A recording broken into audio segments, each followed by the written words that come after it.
Good morning guys, welcome back sa channel natin So in this video, mag-change oil tayo ng ating Bergman. So in the last video, nagkabit tayo ng top box bracket. So kung hindi nyo pa napapanood yun, panoorin nyo muna. Kasi malaking tulong din para makita nyo kung paano yan i-install. At saka kung gaano kaganda yung angas na nasabog sa motor natin. So yun. So sa video na ito mag-change oil tayo at ang gagamitin natin ating oil ay ang recommended na Easy Star. Tsaka magpapalit na rin tayo ng gear oil. Ayan, Yamaha Lube. Bali yung odo pala natin ay nasa 6,000 na. 6,062. Dapat talaga sa ika 5,500 tayo mag-change oil. Kaya lang nalibang tayo, kaya inabot na 6,000. Anyway, pinakaunang change oil ng Bergman ay nung ika 1,000. Kasunod, 2,500. After noon, pag nakaka 1,500 kilometers na, nag-change oil na ako. So, pagtapos nung 2,500, nung ika 4,000, nag-change oil na rin tayo. Plus 1,500, dapat nung 5,500, nag-change oil na tayo. Kaya lang inabot na ng 6,000. Pero okay lang naman yun sa tingin ko. 1,000 to 2,000 kilometers. Pwede pa naman siguro yun. So, pagdating naman sa gear oil, nag-change na rin ako nag-change ako ng engine oil. Wala naman sigurong masama dun. Kasi mas maganda pa nga kasi nakapagpalit ka. So, ang gamit natin na gear oil ay ang Yamaha Lube. Ito rin kasi yung recommended dun sa kinuhaan ko. Ito talaga yung nire-recommend nila. Pagdating naman sa engine oil, syempre itong Easy Star. Nasa manual din naman to eh. Makikita nyo dito. So ayan, makikita nyo sa manual, Easy Star din talaga ang recommended nila. 10W40 na Easy Star. So kung makikita nyo din naman dito sa likod, ang manufacturer niya ay Shell Company. So feeling ko, yung engine oil ng Shell na 10W40 baka similar lang din dito sa Easy Star. Pagdating naman sa gear oil, wala akong idea dyan, kaya sinusunod ko na lang kung ano yung nire-recommend doon sa sinabi ng mechanic nila doon sa pinagkuhaan ko. Pagdating naman sa engine oil na ilalagay natin, ang kailangan natin ilagay ay 650 ml. Siguro mga nandito yun. So may matitira pa na halos. Tingnan natin kung ilan pa matitira. Usually marami pa natitira sa ganito eh. Parang pag nakadalawang palit ka, makakaipon ka ulit ng isa pang 650 ml. So huwag nyo tatapon yun. Pwede nyo pa naman itabi yun. Tapos lagyan ng panigat. Basta same brand. No? Iipunin nyo same brand. Para at least libre na yung pangatlo yung change oil. Basta tatakpan nyo lang na maayos yung di ba? Yung takip. Pagdating naman sa gear oil, ang kailangan nyo ay 500 ml. Usually ito ay 100 ml. So, pag nagamit nyo na yung kalahati, takpan nyo lang na maigi. Tapos, gamitin nyo ulit yung natira. Diba? Pagdating naman sa presyo, itong Easy Star, tingnan natin yung receipt. So, ang presyo nitong Easy Star, 295. At ito namang gear oil ay nasa 60 pesos lang. Sinasabay ko na rin talaga itong gear oil sa pagpapalit ng engine oil. Kasi 60 pesos lang naman eh. Tapos pag hinati mo pa sa dalawa, di parang 30 pesos lang, di ba? So, ayun. Kalasin na natin yung turo ko sa inyo kung paano mag-drain ng engine oil. Tapos, kasunod i-drain naman natin yung gear oil. Maganda rin pala bumili kayo ng mga measuring cup para at least semi-accurate yung ilalagay yung engine oil at gear oil. Tsaka makakatulong na rin to kasi pag nagpalit kayo ng pag nag-change oil kayo, makikita nyo kung nababawasan ba yung oil na galing sa motor natin para makita nyo kung siya'y natutuyuan ba ng langis or kung ano man. Magandang indication na rin yun kasi makikita mo eh. So, una nyo gagawin mga tol ay i-center stand yung mga motor natin. Tapos, tanggalin natin yung oil filler cap sa may gilid. So, ito. Tanggalin lang natin to. Luwagan lang natin to.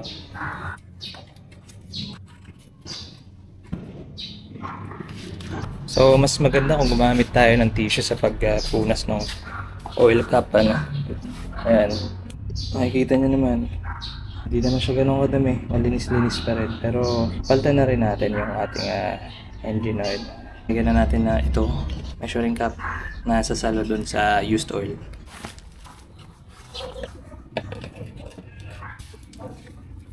So, nasan nga ba yung oil drain plug? Papakita ko sa inyo. Madali lang naman siya makita. Yan ang oil drain plug. Kailangan natin tanggalin. Pag natanggal nyo yan, lalabas na ang langis dyan. So, ang pagtanggal niyan, as usual, ay counterclockwise. So, ang sukat pala nung socket na kailangan nyo para sa oil drain plug ay 17mm. Yan. Payo ko lang gumamit kayo ng socket. Huwag kayo gumamit ng mga ganito. Kung gagamit man kayo ng ganito, siguraduhin nyo na yung 6-sided. Kasi na-experience ko na ginamit ko yung ganito na bilog yung oil drain plug. Malambot lang siya eh. Hindi ko alam kung bakit pero malambot siya. So nung ginamit ko yung ganito, nabilog siya ng nabilog. Hanggang to the point na kailangan na pukpukin, gamitan ng kakaibang diskarte para lang matanggal. So nangyari, yung oil drain plug ko na yan na nandyan ngayon ay bagong bili na yan. Nangyari lang yun nung last change oil ko. Pero yung binili ko syempre ay genuine part pa din na oil drain plug. Parang nasa ano lang yan, parang 60 or 70. Tapos yung o-ring 80 pesos. Biruin nyo yun, mas mahal pa yung o-ring. Pero nga, basta gumamit kayo socket, mas maganda.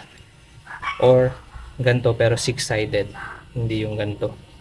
So, tanggalin natin yung oil drain plug.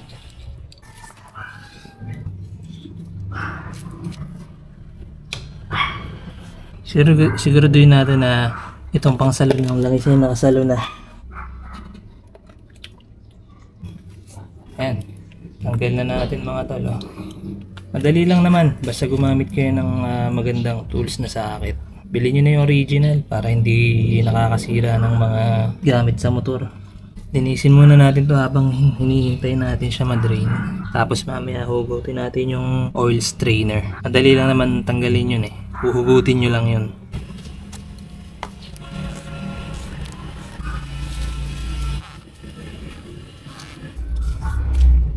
Okay na ulit, malinis na.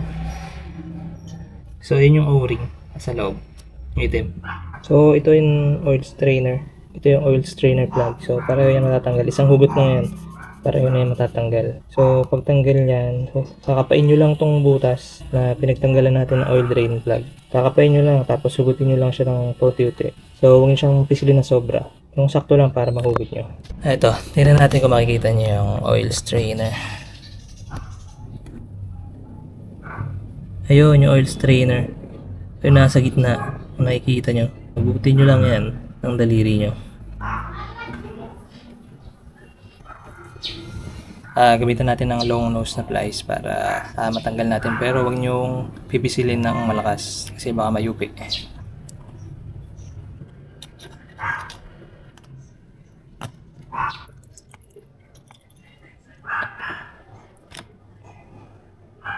So ayan mga tol, natanggal na natin siya. Medyo nayupi lang natin ng konti, pero ayusin lang natin ano. Ayan, ganyan siya. Pwede naman siya ibalik pag nayupi ng kaunti. Parang ano siya net or mesh. Tapos ito yung plug. Ito nasa loob talaga yan. Sa loob nito. Ganyan siya. Pag hugot nyo, ganyan ang itsura niya. So kailangan nyo lang itong tanggalin. Hugutin lang din. Tapos yun, linisin muna natin to.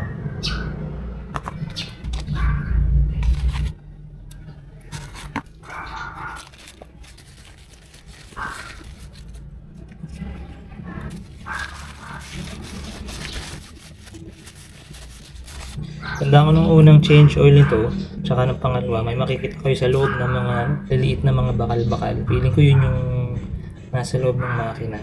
Na syempre dahil bago pa nga, dumi-dumi or debris na mga bakal-bakal na nagkikiskisan. Make sure yung may sulat nasa ibabaw.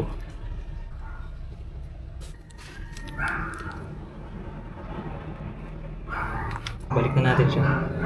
So pagbalik niya, susuot nyo lang ulit pa ganun sa loob.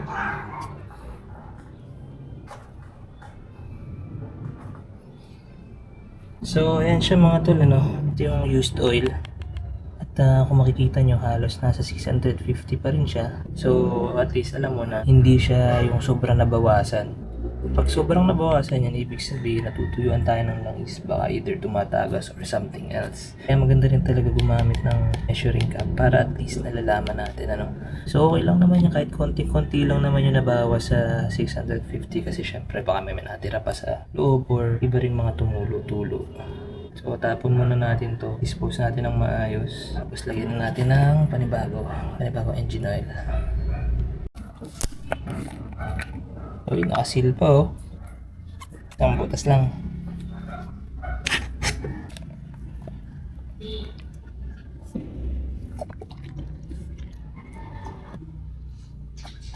Yan, 650. Nasa guhit na. So, dito sa Easy Star natin, may natira pa siyang at least 350, no? Kasi ito ay 1 liter eh. So, isang change oil pa natin, meron na tayong panibagong ganito. May matitira pa tayo. Takpan lang natin ng maayos itong engine oil. Yan. So, ayan, balik na natin itong oil drain plug para malagyan na natin ng bagong langis.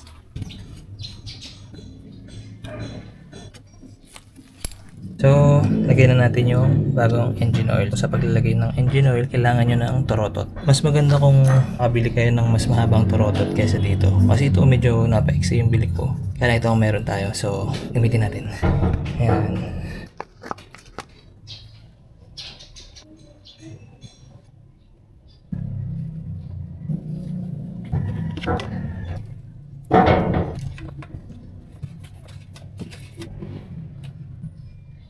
So, okay na yung engine oil natin, napagtan na natin. So, next naman natin ay yung gear oil. So, para matanggal naman natin yung drain plug ng gear oil, kailangan natin ng 12mm na socket. So, kung makikita nyo, may dalawang tornilyo dito. Ito, sa baba. So, ito yung drain plug. Dito natin siya i-drain. Tapos, dito naman, dito natin ilalagay yung bagong oil sa mas mataas. So, 50ml lang. Ayan, naka-indicate na rin naman dito na 50ml lang ang kailangan natin. So, i-drain muna natin ito, no? Ayan. Ito, gasket. Hindi makakalimutan yan, importante din yan, no?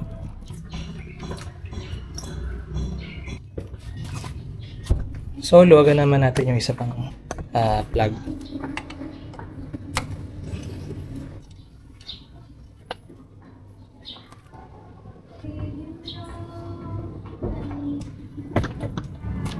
So, ibalik na natin itong drain plug para malagyan na natin ng bagong gear oil.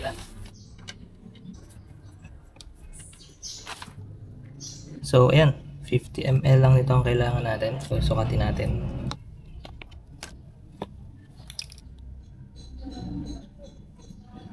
So, ayan. 50ml na itong nandito. Dahil 100ml lang naman ito. Sigurado ito. 50ml na lang. Balik na natin ito.